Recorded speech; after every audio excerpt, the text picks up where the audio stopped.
Programme में आपको एक दफ़ा फिर खुशामदीद कहेंगे और प्रोग्राम के इस हिस्से में बात होती है आपकी सेहत के हवाले से मामलात और मसाइल पर।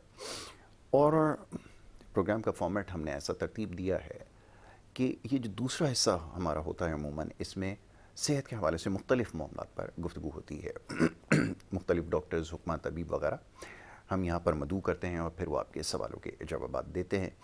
और फिर कुछ ऐसे अमराज के हवाले से भी गुफ्तगू होती है जिनको अमूमन लाइलाज समझा जाता है। एक और बड़ा मामला और मसला जिसके ऊपर हम पिछले कई अरसे से कई माह से प्रोग्राम कर रहे हैं कि जिसमें हम आपकी नफ्सियात से जुड़े जो मामलात और मसाइल हैं उसके ऊपर गुफ्तगू कर रहे हैं। और जुमे के रोज़ ये जो दूसरा हमारा सेगमेंट होता है ये ख़ास तौर पर इंसान के जो नफ्सियाती मामलात और मसाइल हैं इसके ऊपर बात होती है। बहुत सारे ऐसे नफ्सियाती अमराज के बारे में हमें पता चला जिसके बारे में आमतौर पर लोग नहीं जानते और फिर उसको अलग रंग जो है वो दिया जाता है या ये समझा जाता है क्योंकि रूहानी मामला या मसला है। तो बहरहाल कोशिश कर रहे हैं इस हवाले से आगे लोगों तक पहुंचाई जाए। और साथ साथ एक और बहुत ही अहम मामला और मसला वो है कि इस माशरे में मनशियात का बढ़ता हुआ रुझान, इसकी क्या वजूहात हैं, इसके ऊपर हमने गुफ्तगू की है और आज भी कोशिश करेंगे इस मामले पर बात की जाए। बहरहाल जो हमारे स्केजुअल गेस्ट हैं डॉक्टर शफीक यासीन, वो तो आज यहाँ स्टूडियोज़ में हमारे साथ मौजूद नहीं हैं, इंशाल्लाह आगे चल के वो हमारे साथ ज़रूर होंगे। ताहम उनका एक मरकज़ जो उन्होंने कायम कर रखा है इस हवाले से शहर कराची में यासीन नफ्सियाती अस्पताल, उसकी टीम आज मेरे साथ यहाँ पर मौजूद है। वहाँ जो यासीन नफ्सियाती अस्पताल हैं उनकी एडमिन ऑफिसर निदा नदीम यहाँ पर हमारे साथ मौजूद हैं। उनको सबसे पहले मैं खुशामदीद कहता हूँ। बहुत शुक्रिया निदा प्रोग्राम में हमें वक्त देने के लिए। उनके हमरा तशरीफ़ फरमाएँ डॉक्टर मोहम्मद अवैस लतीफ़ साहब जो कि HOD हैं यासीन नफ्सियाती अस्पताल के, और आप भी हमारे प्रोग्राम में इससे पहले भी शिरकत करते रहे हैं, आज एक बड़े दिन के बाद यहाँ पर मौजूद हैं, उनको भी वेलकम करूँगा। बहुत शुक्रिया आपका डॉक्टर मोहम्मद अवैस साहब हमें एक दफ़ा फिर प्रोग्राम में वक्त देने के लिए। निदा, गुफ्तगू का आगाज़ आपके साथ करूँगा। और नफ्सियाती अस्पताल में काम करना सारा दिन, बहुत सारे केसेस को देखना भी पड़ता है, काउंसलिंग भी आप करती होंगी, डॉक्टर्स तक सही पहुँचाना, उनको रहनुमाई फराम करने, सारी आपकी जिम्मेदारी में आते हैं। ये आजकल जो ख़ास तौर पे मैं देख रहा हूँ, पहले तो किसी ज़माने में होता था ना, दिल के अस्पताल हम जाते थे तो एक बड़ी उम्र के लोग हमें वहाँ नज़र आते थे। अब तो नौजवान भी हमें नज़र आ रहे हैं और बच्चे भी नज़र आ रहे हैं। इसी तरह नफ्सियात के जो मराकज़ हैं वहाँ पर नौजवानों की बड़ी तादाद अब नज़र आना शुरू हो गई है। क्या रुझानात हैं ये तो ज़रा बताइए। यंगस्टर्स की एक तो ड्रग्स की वजह से बहुत है, ड्रग्स यूज़ करने की वजह से उनको साइकोसिस भी हो जाता है, एक रीज़न्स ये भी हैं। और एक रीज़न ये भी है कि बच्चे आजकल पढ़ के तो निकल रहे हैं, जॉब्स नहीं मिल रही और उसकी वजह से भी वो डिप्रेस्ड है, फ्रस्ट्रेटेड है बहुत ज़्यादा। और हमारे पास ये दोनों चीज़ें बहुत आती हैं। यंग जनरेशन में हम बहुत देख रहे हैं। इनफैक्ट 16-17 ईयर्स के लड़के भी जो स्कूल में मैट्रिक 9th के लड़के हैं वो भी हमारे पास आते हैं। इनफैक्ट लड़के के लड़कियां भी आई हैं, आते हैं जो ड्रग्स यूज़ कर रहे हैं, स्कूल में सप्लाई हो रही है और पेरेंट्स परेशान हैं। मैं इससे पहले भी आपकी शो पे आई थी और मैंने यही बोला था कि बच्चों को ड्रग्स मिलती तो है लेकिन पेरेंट्स को पता चलता होगा डेफिनेटली कि बच्चे यूज़ कर रहे हैं। माँ बाप को फिर वहाँ पैसा देना रोकना चाहिए ताकि कुछ ये चीज़ रुक जाए। लेकिन खैर ये चीज़ें बढ़ रही हैं और यूनिवर्सिटी लेवल पर तो खुल्ला हो रहा है ये, तो ये चीज़ें बहुत बढ़ चुकी हैं। और फिर एडमिशन के लिए जब आते हैं तो पेरेंट्स इतने ज़्यादा डिप्रेस्ड होते हैं कि वो फैसला लेने में, यानी वो चाहते हैं कि इलाज भी हो जाए, बिल्कुल ठीक है, और वो एडमिट कराना भी नहीं चाह रहे हैं लेकिन चाह रहे सब कुछ हो जाए, बस किसी को पता ना चले बाहर। मेन पॉइंट ये है कि एडमिट इसलिए नहीं होना कि किसी को पता ना चले मेरा बेटा नफ्सियाती अस्पताल में आ गया है या वो ड्रग्स यूज़ कर रहा है। बिल्कुल ठीक है, लेकिन समझना ये चाहिए कि भैया एडमिट करवा लें, आप आज इलाज हो जाएगा, कल वो ठीक हो जाएगा, कल ठीक हो जाएगा। अपनी इस चीज़ को सोचने में हम उनको काउंसलिंग करते हैं। रिटली कभी कोई पेशेंट तो उसी दिन समझ जाता है और एडमिट हो जाता है, और सम टाइम ऐसा होता है कि एक मंथ लग जाता है उनको कन्विंस करने में। अभी हमारे पास रिसेंटली एक पेशेंट आया है, मेरे ख्याल से 29-30 ईयर्स का होगा एज उसकी। उसके फादर और मदर मेरे पास कुछ महीनों पहले आए थे, महीना भी नहीं कुछ महीनों पहले आए थे, और इनको मैंने बताया था एडमिशन का। इनफैक्ट वो खुद भी नर्सिंग स्टाफ है, तो डेफिनेटली जब जो लोग हॉस्पिटल में उन लोगों की चीज़ों की अवेयरनेस भी ज़्यादा है। बिल्कुल ठीक है। तो और उन्होंने कहा हाँ ठीक है मैं एडमिट करवाएंगे ये वो हर महीने हर 2 महीने बाद उनका फ़ोन आता था मुझे एडमिट कराना, और फिर वो नहीं आते थे। अब वो जब लेकर आए हैं, वो उनका बेटा मेरे ख्याल से 1.5 लीटर या 2 लीटर्स के करीब वो डेली ड्रिंक करता है, उसका लिवर इफेक्टिव हो चुका है, अब वो पेरेंट्स इतने परेशान हैं, वो रो रहे हैं, वो उसकी वाइफ, उसके वो पेरेंट्स। लेकिन बात तो ये था ना, ये उस वक्त आपको रोकना था जब वो ले रहा था, और आप लोगों को पता चला होगा। अगर स्टार्टिंग नहीं पता चली होगी तो कुछ साल में पता चला होगा। बिल्कुल ठीक है। वो कह रहे 5 ईयर से वो इतनी ड्रिंक कर रहे हैं, एडिक्शन है। तो बिल्कुल ठीक है। तो चेक एंड बैलेंस ज़रूरी है, और दूसरा ज़रूरी ये है। कि अगर आप इनको इन तमाम चीज़ों को नहीं खुद लुक आफ्टर करेंगे तो फिर नताइज इसके बड़े सीरियस होंगे। और ये जो चीज़ है, बड़ी बदकिस्मती है कि जो बड़ी आसानी से जो है वो एक्सेस में है, और हर शख्स की जितनी इस्तात है, जितनी पहुँच है, उस हिसाब से वो कोई ना कोई नशे में ज़रूर मुब्तला है। कि पान, गुटखा और इस तरह सिपारी वगैरह, ये भी नशे की ही अक़साम हैं, इसको नज़रअंदाज ना करें।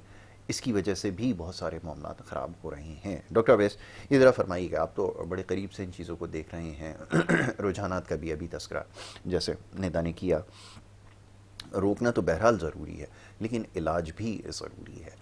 अब जैसे एक बात है, बहुत सारे लोग सवालात करते हैं और नफ्सियात के हवाले से जब भी अपना मसला पूछते हैं, अपना नाम मेंशन नहीं करते कि शायद वो नाम मंजर आम पर आ जाए तो न जाने क्या कुछ हो जाएगा। मैं चाहूँगा ज़रा इसके हवाले से गुफ्तगू कीजिए। देखिए, हमारा जो माशरा है ना यासिर, इस तरह की कंडीशंस एक पैदा हो चुकी हैं कि लोग बेयकीनी सी कैफियत का शिकार है, बहुत खूब, अकेलेपन का शिकार है। और फिर जब वो नशे की तरफ चले जाते हैं तो वो एक प्रॉपरली एक ऐसी दुनिया में चले जाते हैं कि वहाँ से वापसी बहुत मुश्किल होती है, लेकिन वापस हो सकता है।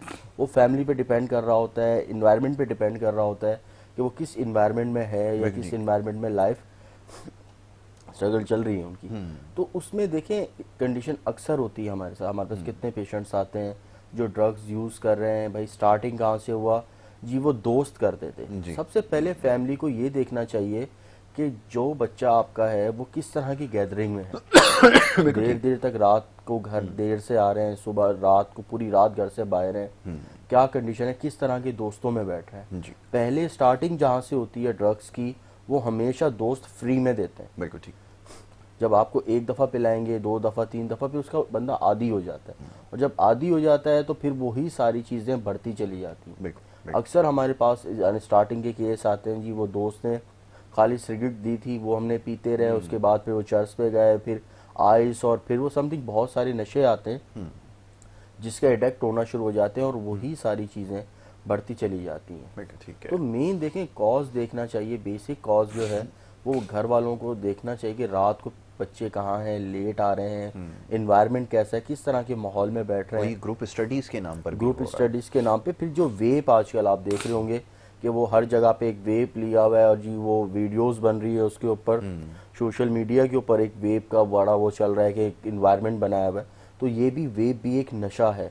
घर वालों को जो बच्चे अक्सर बता रहे होते हैं कि ये तो फ्लेवर है जी, ये फ्लेवर नहीं है, ये नशा है। यहीं से इब्तदा होना शुरू होती है चीज़ों की। पहले वो स्मोकिंग करते थे, स्मोकिंग से अब वो एक शीशा चला, शीशे के बाद ये शीशे की अकसाम है वेप, ये कोई अलग से वो नहीं है। तो आप वेप के ऊपर चलते हैं, और वही फिर वेप से बढ़कर आप फिर चर्च की तरफ, और फिर वो आइस की तरफ, वो अफीम की तरफ, वो मुख्तलिफ तरह की फिर ब्रांचेस के अंदर शिफ्ट होना शुरू हो जाते हैं। तो बेसिक जो चीज़ें हैं वो यहीं से शुरू होती हैं। और घर वालों का देखें सबसे मेन किरदार होता है जब उनको पता चल सकता है।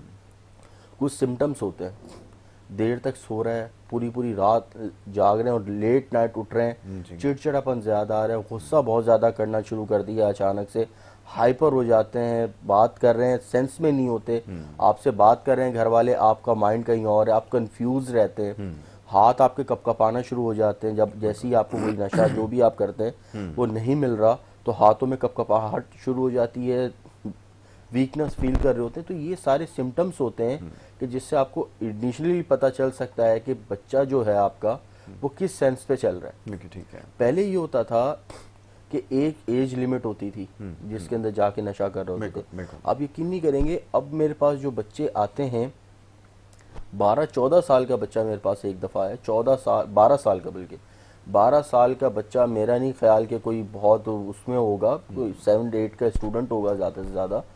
वो बच्चा चर्च का इस्तेमाल कर रहा था 6 महीने से और आइस ले रहा था। अब आप आइडिया लगा लें, 12 साल का बच्चा चर्च और आइस पे होगा तो आगे की ज़िंदगी उसकी क्या होगी? कुछ भी नहीं होगा, सर्वाइव नहीं कर सकता। अभी जिसकी मैडम निदा बात कर रही थी, ये पेशेंट 6 साल से ड्रिंक कर रहा है, 6 साल के ड्रिंक के अंदर इसने पहले 4 जो साल थे इसके उसमें 1 लीटर ड्रिंक ये करता था, साथ में और भी एक था जो ये ले रहा था।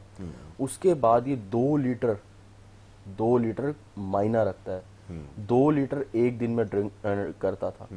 अब करने की वजह से हुआ क्या, लीवर इफेक्ट हो गया, लीवर के साथ चेस्ट का इन्फेक्शन शुरू हो गया, किडनी का इश्यूज आ गए। अभी हमने टेस्ट करवाया है तो उसमें मजीद डायग्नोसिस आ रही हैं। कहने की बात यह है कि इस हद तक लेवल तक चले जाते हैं, जबकि आपको पता है कि एक बंदा ड्रिंक करके आया तो जाहिर सी बात है आपको लाजमी पता होगा घर में, ऐसा पॉसिबल नहीं है कि घर में कोई ड्रिंक करके आया और घर वालों को ना पता। जहां इनिशियल स्टेज शुरू होती है आप उसी टाइम पेशेंट को ले आए तो वो इस हद तक जाने से बच जाएगा और उसका ट्रीटमेंट भी आसान हो जाएगा। बिल्कुल ठीक है। तो ये इनिशिएटिव आपको खुद लेना है और ये काउंसलिंग की ज़रूरत है, ये ज़रा समझ लें क्योंकि बड़ा अहम नुक्ता है। जैसे अभी निदा ने तस्करा किया कि पहले तो लोग लाते हुए बहुत दफ़ा सोचते हैं पेशेंट को और फिर नहीं ला पाते, ये एक मसला है। बहुत सारे केसेस के अंदर पेशेंट खुद इतना आप समझ लें कि एग्रेसिव होता है कि उसको वहाँ तक ले जाना एक बहुत बड़ा मसला होता है। लेकिन ये यासीन नफ्सियाती अस्पताल जो है वो किस तरह इन पेशेंट को यहाँ तक पहुँचाता है या उनको लेकर आता है, ये भी जान लेते हैं। निदा, ये ज़रा फरमाइएगा कि ऐसे पेशेंट्स को किस तरह फिर लाया जाता है, फिर किस तरह रखा जाता है। देखें, एक आम तासुर ये है पाकिस्तान में कि जब भी हम नफ्सियात के अस्पताल की बात करते हैं ना, तो हमारा जहन कुछ ऐसा बना हुआ है हम ड्रामों के ज़रिए और इन चीज़ों से जब हम देखते हैं कि वहाँ पे शॉक ट्रीटमेंट दी जा रही है, उनको पकड़ के मारा जा रहा है, वहाँ पे उल्टा लटकाया जा रहा है, तो बहुत सारे लोग तो शायद ये भी जानते ही नहीं हैं कि मोड ऑफ ट्रीटमेंट होता क्या है, किस तरह ट्रीट किया जाता है।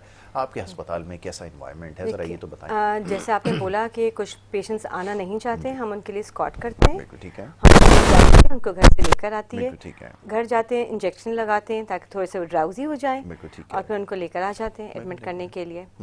और जहाँ तक उल्टा लटकाना या मारना, ऐसा कुछ नहीं होता। ठीक है। हाँ, ये ज़रूर है कि इंजेक्शन लगा कर उनको सेडेट किया ज़रूर जाता है ताकि उनको जो नशे के पेशेंट उनको विड्रॉल्स बुरे आते हैं ताकि वो तकलीफ ज़्यादा ना महसूस करें, उनको आराम देने के लिए हम ये ज़रूर करते हैं। उनको ड्रिप्स लगाई जाती हैं, लेकिन ऐसा कुछ नहीं, हमारे हॉस्पिटल में इलेक्ट्रिक शॉट्स का भी कोई वो नहीं है और शफीक इसकी प्रैक्टिस नहीं रखते हैं। बिल्कुल ठीक है। वो मेडिसिन से ही ट्रीट करते हैं और अल्लाह का शुक्र अब तक सब ठीक होते आए हैं। बिल्कुल ठीक है। तो एनवायरनमेंट कैसा है ये भी ज़रा बताइएगा। एनवायरनमेंट ऐसा है कि जनरल वार्ड हमारा है, सेमी प्राइवेट वार्ड्स हैं। जनरल वार्ड में 5 to 6 बेड्स हैं और फ्रेंडली माहौल सा है। उनको एक्सरसाइज करवाई जाती है, एक्टिविटीज़ होती हैं उनके डिफरेंट, गेम्स प्ले करते हैं वो लोग, टीवी रूम है, टीवी देखते हैं, नमाज के टाइम प्रे करते हैं एंड अच्छे इंतजाम है। ऐसा नहीं सोचें कि ये कोई पागल खाना है जो लोग सोचते हैं। ये है असल जो मेन प्रॉब्लम रियली ये बिल्कुल सही बात है। जो पेशेंट्स आते हैं उनके घर वाले यही समझते हैं कि ऊपर जब ये जाएगा तो ये तो पागल हो जाएगा, बिल्कुल सही है, और उसके साथ बहुत बुरा होगा। और जैसे मैंने अभी बताया कि जो ड्रग्स का पेशेंट आया हुआ है जो अल्कोहल ले रहा है, तो उनके घर वालों को 5 साल पहले कोई फिक्र नहीं थी कि अल्कोहल ले रहा है, लेकिन आज ये फिक्र है कि ऊपर उसके साथ क्या हो रहा है। बिल्कुल इनफैक्ट हमारे पास स्क्रीन लगी है, हम तो कहते हैं आओ हमारी स्क्रीन पे देखो। बिल्कुल ठीक है, बहुत अच्छी बात कि हम जाहिर सी बात है उस पेशेंट के पास एक इसलिए नहीं जाते क्योंकि और पेशेंट्स भी हैं, उनकी प्राइवेसीज भी हैं। बिल्कुल सही है। लेकिन हम स्क्रीन पर उनसे कहते हैं आइए अपने पेशेंट स्क्रीन पर देखिए ताकि आप सेटिस्फाई रहें कि आपके पेशेंट के साथ क्या हो रहा है। बिल्कुल ठीक है, ये बड़ी क्लियर उस पर रहें।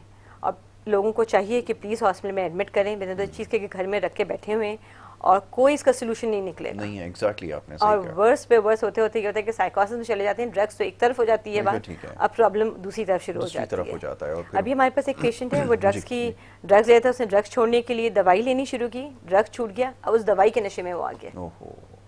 तो घर बैठ के जो इलाज होते हैं, जो इससे पूछ के उससे पूछ के होते हैं, वो कोई सही नहीं होते। प्रॉपर हॉस्पिटल में आके इलाज कराना चाहिए, प्रॉपर हॉस्पिटल होना चाहिए इसके लिए, डॉक्टर्स की सुपरविजन में होना चाहिए। एग्जैक्टली। और अच्छे क्वालिफाइड डॉक्टर्स हैं हमारे हॉस्पिटल में, डॉक्टर शफीक हैं और अदर डॉक्टर्स भी हैं, तो डेफिनेटली उनके सुपरविजन में अच्छा इलाज होता है। डॉक्टर वैसे ये फरमाइए, एक तो मैं परसेंटेज देख रहा था कि बहुत सारे लोगों की काफ़ी हद तक 100% जो है वो रिज़ल्ट है, रीहैब के बाद गए और उसके बाद फिर नॉर्मल लाइफ उन्होंने गुजारना शुरू की। अब बड़ी तादाद ऐसी है कि जब नॉर्मल लाइफ में वापस जाते हैं तो अनफॉर्चुनेटली दोबारा उस एडिक्शन की तरफ आ जाते हैं due to their tendencies, their family behaviour और फिर जो गैदरिंग्स हैं उसकी वजह से। अब यहाँ पर क्या करने की ज़रूरत है, ये ज़रा बताइएगा। आपके पास से ठीक होकर निकलता है, उसकी सोच भी तब्दील सब कुछ होती है, घर के अंदर कुछ चल रहा है, फैमिली टर्बुलेंस है या कोई और वजह है जिसकी वजह से वो दोबारा उस तरफ आ जाता है, ऐसी सूरत में क्या किया जाए? देखिए, कंडीशंस पे डिपेंड कर रहा होता है। बाज़ जो इस तरह की चीज़ें होती हैं, जब पेशेंट हमारे पास से जाता है तो वो सेटल हो चुका होता है, ड्रग्स वगैरह से सब छोड़ चुका होता है। जब वो वापस जाते हैं, देखिए माहौल का बड़ा इफेक्ट पड़ता है। जिस माहौल में वो पहले था तो उसने वो सारा ड्रग्स यूज़ करना शुरू की, ठीक है। उस माहौल से घर वालों, फिर उसके बाद घर वालों का काम शुरू होता है कि उसको ख़ास तौर पे ख्याल से रखा जाए कि वो ज़्यादा बाहर ना जाए या उस तरह की गैदरिंग्स में ना जाए, उस गैदरिंग से बाहर निकले। ठीक है, तो ये सारी चीज़ें हो रही होती हैं। और फिर देखिए कंडीशंस पे डिपेंड कर रहा होता है कि कौन सी कंडीशंस है। अभी हमारे पास जो अक्सर पेशेंट्स आ रहे होते हैं, अभी ड्रग्स के जितने भी पेशेंट्स हैं हमारे पास, इन सारी चीज़ों को देखते हुए तो ये नुकसानदेह ही चीज़ें हैं सारी की सारी जो हम लोग यूज़ कर रहे हैं पेशेंट नशे को लेके। लेकिन इसमें देखिए मेन जो चीज़ है, जो मेन कॉज आता है वो इसी चीज़ का है कि ज़्यादातर आइज़ के पेशेंट्स हमारे पास आ रहे हैं, चर्च के पेशेंट्स आ रहे हैं। ठीक है, अफीम ले रहे हैं। अभी हमारे पास इंटीरियर से एक पेशेंट आया था, उस साइकोसिस का है, वो नशे का नहीं है। लेकिन साइकोसिस में भी ये कि पेशेंट ये वो करने के लिए काबिल नहीं होता कि मेंटली तौर पर रिलैक्स नहीं होता, कि वो फील नहीं करता कि वो पेशेंट है। ये हम लोगों को डायग्नोस करना होता है कि वो किस तरीके से कि वो पेशेंट्स हैं बेसिकली। ठीक है, और जैसे हमारे पास यासीन के अंदर है तो डॉक्टर शफीक यासीन एक सीनियर कंसल्टेंट है, 27 साल बाहर रहे हैं। जो ट्रीटमेंट वो वहाँ करते थे वही सारे ट्रीटमेंट यहाँ पाकिस्तान में यासीन साइकियाट्रिस्ट हॉस्पिटल में हो रहे हैं। हमारे पास कंप्लीट एक पैनल है जिसके अंदर doctor Shafiq Yasin senior consultant हैं, फिर डॉक्टर हारिस हैं, इस तरीके से मजीद डॉक्टर्स हैं, डॉक्टर कमाल होते हैं, डॉक्टर हफ्सा है। तो हमारा पूरा एक पैनल है, पूरा पैनल बैठता है, साइकोथेरेपिस्ट होते हैं। फिर हम लोग कंडीशंस देख रहे होते हैं कि किस कंडीशंस का पेशेंट है। बाजुकात जो साइकोसिस के पेशेंट होते हैं उसमें न्यूरोलॉजिकल भी कोई इश्यूज होते हैं, जैसे कोई पैरालाइज का पेशेंट है, साइकोसिस का पेशेंट है, ड्रग्स का पेशेंट है, जिस तरह का भी पेशेंट है वो कंप्लीट एक पैनल होता है, वो सारे डिस्कस करते हैं। फिर डिस्कस करने के बाद ट्रीटमेंट उसका स्टार्ट किया जाता है। अगर वो मेंटली डिसऑर्डर्स का पेशेंट है, आजकल मेंटली डिसऑर्डर्स के केसेस भी बहुत ज़्यादा आ रहे हैं, अकेलापन, तन्हाई, ये जो चीज़ें हैं ड्रग्स की तरफ, ये इसका भी काफ़ी हद तक एक किरदार होता है कि पेशेंट इस तरफ जल्द से जल्द मतलब मूव कर सकते हैं। तन्हाई है, अकेलापन है, चिड़चिड़ापन है, गुस्सा है, जॉब्स नहीं है, आजकल की जो करंट कंडीशन चल रही है, तो जॉब्स वगैरह ना होने की वजह से भी ये टेंशन्स बढ़ती हैं और इंसान फिर ढूंढता है कि मेंटली तौर पे रिलैक्सेशन उसे कहाँ से मिलेगी। घर वालों का काम है सपोर्ट करे, अगर बिलफर्ज जॉब नहीं है कोशिश करें कि किसी और ज़राए से, मतलब ज़रूरी नहीं है, आप अपना कोई एक छोटा बिजनेस कर सकते हैं और ये सारी चीज़ें जब आप करेंगे तो आप बहुत सारी चीज़ों से बच सकते हैं। बिल्कुल ठीक है, ठीक है ना। तो ये इम्पॉर्टेंट ये है कि आप फैमिली को भी काउंसलिंग की ज़रूरत है। क्या ये की जाती है आपके अस्पताल में? बिल्कुल, क्योंकि यहाँ पे एक प्रॉब्लम जो हमेशा रहा है कि जैसा हमने कहा कि अभी पेशेंट को तो ट्रीट किया जाता है, पर जो उसको कॉज कर रही होती है जो चीज़, वो उसकी फैमिली होती है। और कहीं पे आप समझ लीजिए कि कहीं पे जो उसका ज़्यादा ख्याल नहीं रखा जाता, तवज्जो नहीं दी जाती, एक तो ये वजह होती है। और दूसरी और अपने कुछ इश्यूज़ होते हैं जिसकी वजह से ये, जैसे आपने आइसोलेशन की बात की है, बच्चा आइसोलेशन में चला जाता है।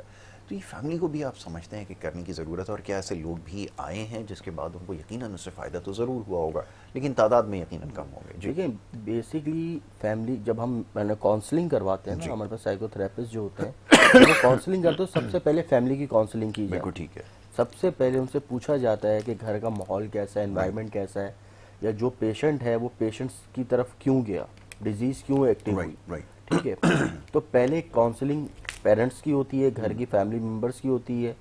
ठीक है, उसके बाद फिर पेशेंट्स की साइकोथेरेपी होना स्टार्ट होती है। फिर उसमें हम डिसाइड करते हैं कि पेशेंट साइकोथेरेपिस्ट से सेट हो सकता है या उसको साइकियाट्री की मेडिकेशंस की नीड है। बिल्कुल ठीक है। ठीक है, तो फिर उस पेशेंट के ऊपर डिपेंड, सारी चीज़ों के ऊपर डिपेंड कर रहा होता है और हम उन्हीं सारी चीज़ों को डायग्नोस करते हैं और डायग्नोस करने के बाद उसका ट्रीटमेंट किया जाता है।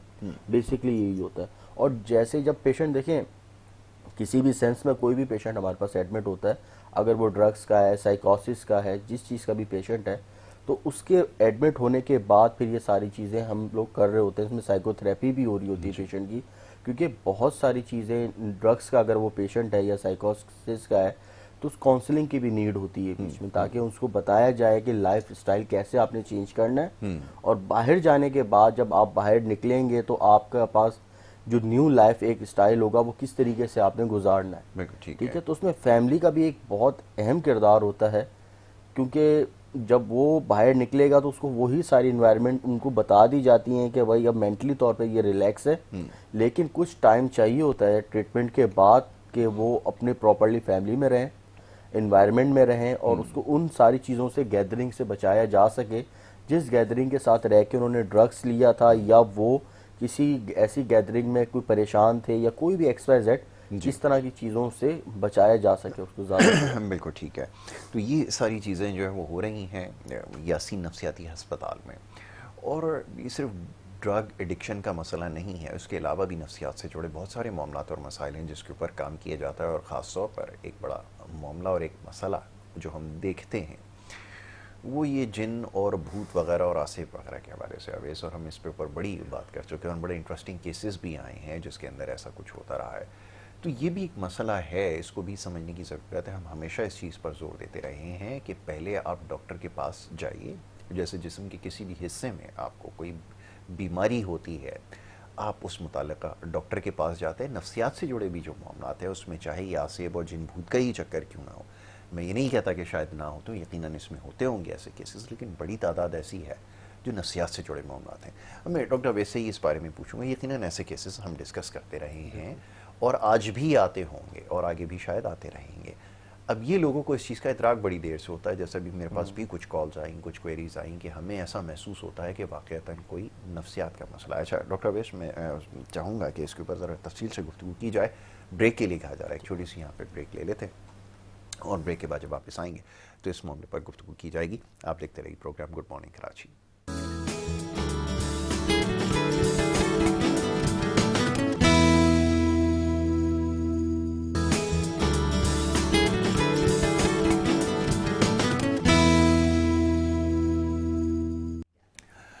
वेलकम बैक जी, एक दफ़ा फिर आपको खुशामदीद कहेंगे। और ब्रेक पे जाने से पहले गुफ्तगू जारी थी, बल्कि ब्रेक के दौरान भी गुफ्तगू जारी थी। मामला तो बड़ा अहम और हसास है, ताहम उसके बारे में भी इसलिए तस्करा नहीं किया जा सकता है कि उसको पहले समझ लेना ज़रूरी है। और बात हो रही थी कि ये जो नफ्सियात पे जो हम देखते हैं कि बहुत सारे लोगों को असर होता है, वो ये समझते हैं कि शायद कोई रूहानी मामला है या गड़बड़ है।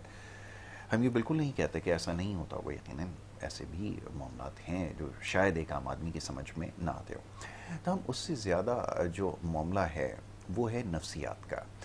और अब ये समझ लीजिए कि उसमें क्या क्या अलामात हो सकती हैं जिनको बज़ाहिर देखते हुए ये कहा जा सकता है कि शायद ये किसी आसिफ की ज़द में है या कुछ इसके ऊपर शायद जो हम कहते हैं कोई असर वगैरह है। लेकिन अब ये क्या मामला है, ये अब हिसाब से जो हम जानने की कोशिश करेंगे। वैसे अब बच्चों के अंदर ख़ास तौर पे जो फैमिली के अंदर जो कुछ होता है, अगर वो नशे की तरफ ना भी जाए तो ये पर्सनैलिटी के अंदर चेंजेस आना शुरू हो जाती हैं, जिनको हम पर्सनैलिटी डिसऑर्डर्स कहते हैं। ये मुख्तलिफ़ किस्म के मामला हैं, हम पहले डिस्कस करते रहे। ऐसे कितने केसेस आ रहे हैं, ये ज़रा फरमाइए। देखिए, ऐसे इस तरह के केसेस हमारे पास अक्सर और बेशतर आते रहते हैं। बेसिकली लास्ट टाइम 2 से 3 केसेस हमारे पास इस तरह के थे, जो बच्चे थे उन्होंने अपने घर में फैमिली के अंदर कुछ चीज़ें ऐसी देखी थी जिसको देखने के बाद उनके अंदर ये सारी चीज़ें उनको खुद फील होना शुरू हो गई। ठीक है, तो चीखना, गुस्सा करना, आवाज़ चेंज करके बात करना, बहुत हाइपर हो जाना, कंट्रोल में नहीं रहना। तो जो फैमिली थी वो ये समझ रहे थे कि शायद इस बच्चे पे जिन है, जबकि करंट कंडीशंस में देखा जाए तो इस तरह की चीज़ें नहीं थी। वो एक साइकोसिस की तरफ एक पेशेंट था और मेंटली डिसऑर्डर्स थे उसके साथ। क्योंकि देखिए, अक्सर ये होता है कि जैसे हमारे पास OSD के पेशेंट्स होते हैं, उसमें होता ये है कि कानों में आवाज़ आना, कोई चेहरे नज़र आना, ये डिजीज़ है कि आपके कान में आवाज़ आ रही है, आपको फील होगा कि कान में आवाज़ आ रही है। ठीक है, आपको शक्लें नजर आएंगी, चलते फिरते लोग नजर आएंगे, आप अकेले बैठे हैं, आपके साथ कोई भी नहीं है, लेकिन आपको नजर आ रहा होगा कि मेरे साथ कोई है या मेरे पास कोई है। ये चीजें आपको फील होगी। ठीक है। तो ये जो चीजें हैं वो हम लोग जो नॉर्मल पर्सन होते हैं वो इन सारी चीज़ों को कहते हैं कि इनके साथ जिन्नात है। जब वो अकेले बैठ के बात कर रहे होंगे, उनको लग रहा होगा दूसरों को कि इसके साथ कोई है जिससे ये बात कर रहा है, लेकिन वो एक मेंटली तौर पे डिजीज़ का शिकार है, किसी बीमारी का शिकार है नफ्सियात की, जिसमें ये सारी चीज़ें हो रही होती हैं। पेशेंट आपके सामने बैठा होगा, जो भी वो आपके सामने कोई भी नहीं और उससे बात कर रहा है, कंटिन्यू बात कर रहे हैं जैसे मैं अभी बात कर रहा हूँ, तो इस तरह की जो चीज़ें हो रही होती हैं, कानों में आवाज़ें आ रही होती हैं, शोर एग्रेसिव हो रहे होते हैं, साउंड चेंज हो रहे होते हैं, हाइपर वो चले जाते हैं, गुस्सा बहुत करते हैं, चिड़चिड़ापन बहुत ज़्यादा आ जाता है। तो ये सारी चीज़ें देखिए, इसका ताल्लुक दिमागी बीमारियों से होता है। बिल्कुल ठीक है। तो इसमें हम ये कह देते हैं अक्सर जो केसेस ख़राब होते हैं, कुछ देखें कुरान में जिन्नात का जिक्र है, हम मना नहीं करते, लेकिन ये जो सारी चीज़ें हो रही होती हैं, सारी दिमागी बीमारियां होती हैं। ज़्यादातर हम लोग समझने से कासिर होते हैं। वो फिर केस ख़राब कैसे होता है? केस ख़राब ऐसे होगा जब छोटी सी जब स्टार्टिंग होना शुरू होती है ना, तो फिर हम क्या करते हैं, हम इस्लामिक पॉइंट ऑफ व्यू की तरफ गाड़ी चेंज कर देते हैं, डेविएशन चेंज होती है। वो आप जब चले जाते हैं उस तरफ, तो वो फिर वहाँ से ये इसके ऊपर दुश्मन आ गया है और ये है और इस तरह की चीज़ें, काला जादू करा दी है, इस टाइप की डेविएशन में वो डाल देते हैं। तो वो जो चीज़ मेडिकेशन से कवर होनी थी वो मेडिसिन से कवर नहीं हुई, उसको दूसरी डाइवेशन पे आपने डाल दी है, आप उस तरफ चलते रहेंगे, वो केस मजीद खराब होता रहेगा। वो फिर एक जगह से दूसरी जगह, तीसरी जगह, जब वो मेडिकल के जैसे डॉक्टर के पास आएगा, वो उस टाइम लेके आते हैं जब आउट ऑफ कंट्रोल हो चुकी होती है डिजीज, वो कंट्रोल में नहीं होते और वो सारी जगह से जो टाइम उसका ठीक होने का था वो आपने सारा जाया कर दिया। ठीक है। तो फिर उसकी ठीक होने में जो टाइम लगता है, फिर वो डिजीज ऐसी बात बढ़ चुकी होती है, तो उन चीज़ों को टाइम लगता है। तो इसी तरह से हमारे पास एक बलूचिस्तान से लेडी थी, उसको लेके आए थे, उसके साथ ये इश्यूज थे, घर वाले कहते थे जिन्नात हैं, तकरीबन 8 से 10 साल उन्होंने इलाज करवाया रूहानी सिलसिले पे ले जाके सारा, लेकिन वो दिन ब दिन ख़राब से ख़राब होता चला गया और इवन कि इतना ख़राब हो गया कि वो अपने आप को मारना शुरू कर दिया, जो साथ होते थे उनके ऊपर अटैक्स करना शुरू कर दिया, सुसाइड अटैम्प्ट कर ली उन्होंने, उसमें कुदरती वो बच गई। लेकिन कहने की बात यह है, और जब वो हमारे पास आई तो वो रूम के अंदर होती थी तो लाइट ऑफ होती थी, लाइट ऑफ करके वो बाल खोल के जब वो बात कर रही होती थी तेज़ तेज़ आवाज़ में, लगता यूं था कि किसी जिन से बात हो रही है, लेकिन वो सिर्फ एक डिजीज़ थी जिसका ट्रीटमेंट किया गया और डॉक्टर शफीक ने ही उनका ट्रीटमेंट किया कंप्लीट। वो अल्हम्दुलिल्लाह वो जिन भी चला गया और वो सब कुछ चला गया और वो ठीक है आज, बिल्कुल ठीक है। तो कहने की बात ये है कि ये नफ्सियात से जुड़ी बीमारियां होती हैं जिनको हम लोग नेगेटिव साइड पे ले जाते हैं और उसको फिर गलत साइड पे ले जाके उसका ट्रीटमेंट नहीं होता, वो ख़राब हो जाती है, वो ख़राब हो जाता है केस। तो इसी तरीके से हमारे पास एक बच्चा था, उसके ऊपर ट्रीटमेंट उसका किया, काफ़ी टाइम हमारे पास आता रहा, एडमिशन 2 से 3 दफ़ा उसके हुए। तो करंट कंडीशन में अगर हम उसे देखते थे तो वो ऐसा साउंड उसका होता था कि वो चीखता था बहुत बुरी तरीके से, उसकी साउंड की आवाज़ बहुत तेज़ होती थी, एग्रेसिव बहुत ज़्यादा होता था, बहुत चीख के रोता था, साउंड चेंज हो जाते थे, फेस रिएक्शन चेंज हो जाते थे, सारी चीज़ें चेंज थी उसकी। और हर उनकी फैमिली से हर बंदा यही कह रहा था कि ये जिन्नात है, ठीक है। तो सारी चीज़ें चली हैं, उसके बाद उसका ट्रीटमेंट हुआ है, तो अल्हम्दुलिल्लाह अभी उसका ट्रीटमेंट मेरे ख्याल में काफ़ी टाइम हो गया है। निदा मैडम उसको आए हुए हमारे पास, लास्ट टाइम भी वो आया था। तो लेकिन अब बेहतर है, बेहतर है, अब पहले से वो बेहतर है। देखिए अगर जिन्नात है तो उसको इंजेक्शन लगने से जिन को तो कोई फर्क नहीं पड़ता। और डॉक्टर शफीक ने पहले ही बताया था टाइम लगेगा, 8 से 9 महीने लगेंगे इस इलाज को, और अभी मेरे ख्याल से 3 से 4 महीने हुए होंगे, लेकिन पहले से उसका बेटर है। जो ड्यूरेशन जो पहले हफ्ते 2 हफ्ते में हमारे पास आ जाता था, अब वो मंथ पर चला गया उसका ड्यूरेशन अटैक्स, लेकिन अब बेटर है पहले से। ठीक है। अच्छा, अब कॉलर भी हमारे साथ हैं, उनको भी शामिल करते हैं और फिर गुफ्तगू भी जारी रहेगी। जी, कौन और कहाँ से बात कर रहे हैं? जी अस्सलाम वालेकुम। जी वालेकुम अस्सलाम, कौन और कहाँ से बात कर रहे हैं? जी जी, फ़ोन पे बात कीजिए, टीवी के ऊपर आवाज़ ना सुने। कौन और कहाँ से बात कर रहे हैं, फरमाइए। अच्छा, टाइम मेरे पास कम है, क्योंकि अगर आप इसी तरह आप बात करेंगे या अगर आवाज़ में अगर कोई मसला है, जब भी आप कॉल मिलाएं टेलीफोन के ज़रिए बात करें, टीवी के ऊपर अगर अपनी आवाज़ सुनने जाएंगे तो फिर सही तरह से बात नहीं होगी। ये अभी आपने इसकी बात की। अच्छा, अब निदा होता ये है कि हमारे यहाँ आपको यकीनन इस बारे में इल्म होगा, अब ख़वातीन होती हैं थोड़ी सी रिलक्टेंट होती हैं कि वो जाएं बेटी को लेकर या खुद जाएं अगर, तो पता नहीं उसके बारे में क्या सोचा जाएगा। ये तो शहर की सूरत हाल है, गांव में तो आपको पता है कि वो वैसे ही डॉक्टर के पास किसी भी मर्ज के हवाले से ले जाते वक्त 100 दफ़ा सोचते हैं। यहाँ पे क्या सूरत हाल है, ऐसे केसेस में क्या किया जाता है? लेकिन आपको बताऊं कि यहाँ ऑपोजिट हाल है। हमारे पास बलूचिस्तान से इंटीरियर और सक्कर वगैरह से जो इंटीरियर के इलाके हैं, वहाँ से लोग आते हैं और इस चीज़ को एडमिट करते हैं कि साइकोसिस है उनकी फैमिली में। लेकिन जो हम पढ़ी लिखी फैमिली, जो हम शहर में रह रहे हैं, उनको शर्म आती है अपनी बच्चों को ले जाते हुए, बताते हुए कि मेरी बेटी को ये प्रॉब्लम है, क्योंकि उनको ये होता है किसी को पता चल जाएगा तो शादी नहीं होगी, अरे कोई किसी को पता चले। और इनफैक्ट दवाइयाँ भी वो कहते हैं हमारे हॉस्पिटल की जो प्रिंटेड पैकेट्स हैं उस पर ना दें, आप नॉर्मल पॉलिथीन बैग्स में दें ताकि किसी को पता ना चले कि हम नफसियाती दवाइयाँ लेकर जा रहे हैं। लेकिन इसके बरस जो बलूचिस्तान से लोग आते हैं वो उनको यकीन है इन बीमारियों पे, वो समझते हैं और वो खुद अपने पेशेंट्स को लेकर आते हैं। इनफैक्ट उनको हम लोगों को उनसे कम्युनिकेट करने में प्रॉब्लम होती है क्योंकि उनकी लैंग्वेज इशू हो रहा होता है, लेकिन वो जब भी हमारी बात समझने को तैयार होते हैं, हम जो भी उनको अपनी लैंग्वेज में समझा रहे होते हैं वो समझ रहे होते हैं और वो ईजिली एडमिट होते हैं। बिनबत हम जैसे लोग जो काशी शहर में रहने वाले वो नहीं मानते कि ये बीमारी है और इसको बीमारी के तौर पे लिया जाए। बिल्कुल ठीक है, ना दवाई की तरफ जाना चाहते हैं। बिल्कुल ऐसा ही है। अब वो अस्पताल आना और आके ट्रीटमेंट करवाना, खुदारा इस चीज़ को समझने की कोशिश करें। बार बार ये बात दोहराई जाती है। ये जैसे भी बता रही हैं निदा, हॉस्पिटल में ना सिर्फ लोग आते हैं इंटीरियर से, कहीं से भी, बलूचिस्तान से और पाकिस्तान के मुख्तलिफ इलाकों से आते हैं और बिल्कुल 100% जब इलाज हो जाता है तो अपनी ज़िंदगी में फिर वापस चले जाते हैं। तो यही यहाँ पर भी होना चाहिए, चाहे नशे के हवाले से हो या कोई अगर किसी के साथ नफसियाती मसला हो, या फिर आप अपने बिहेवियर के अंदर अगर देख रहे हैं बड़ी तेज़ी से चेंजेस आ रहे हैं कि आप बहुत जल्दी गुस्सा आपको आ रहा है या कोई और वजूहात है, यकीनन कोई ना कोई मेडिकल रीज़न हो सकता है। तो अगर मेडिकल रीज़न अगर कोई सामने नहीं भी आ रहा तो उसके लिए भी आपको एक साइकियाट्रिस्ट की ज़रूरत है। आपके फैसले अगर बार बार गलत हो रहे हैं, अगर कोई चीज़ आपको आसानी से समझ में नहीं आ रही, डॉक्टर इसके ऊपर जो है वो ज़्यादा बेहतर तौर पे गुफ्तगू कर सकेंगे। क्या वाक़तन ऐसे भी लोगों को ज़रूरत है? महंगाई की वजह से हर शख्स नफसियाती दबाव का शिकार है। जी, वेरी गुड पॉइंट। पूरी रात आप जाग रहे हैं, बैठे रहते हैं, आपको नींद नहीं आती, सुबह उठने के बाद आप फ्रेश फील नहीं करेंगे, बिल्कुल ऐसा ही फील नहीं करेंगे, आप कोई काम करेंगे कर नहीं सकते।